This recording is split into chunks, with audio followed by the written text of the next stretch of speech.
Hello, followers. It's Dr. Pig, the psychiatrist here. And today I'm going to explain to you, in layman's terms, the difference between the brain and the mind. It's actually very simple.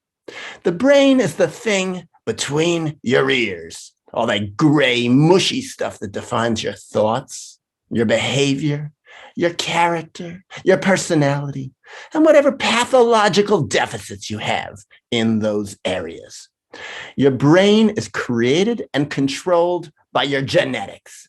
It's all very, very complex and very scientific. Far too complex for most people to comprehend in any meaningful way. So I won't go into it anymore. Suffice to say that psychiatrists understand the brain and non-psychiatrists don't. So you'll just have to take my word for this. So now that we've gotten that out of the way, let's talk about the mind. This, by comparison, is an easy subject to discuss.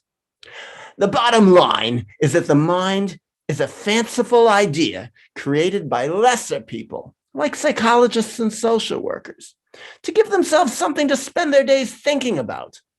This so-called mind also supposedly lives inside your head, though no one's ever seen it, nor smelled it, nor touched it. There isn't even a single test to prove it exists. So technically, it does not exist.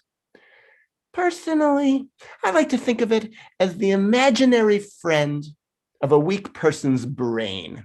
That's why we psychiatrists ignore it.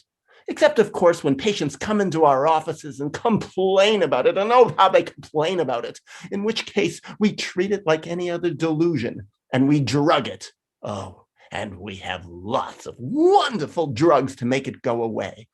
Antidepressants, mood stabilizers, sleep aids, and of course, antipsychotics.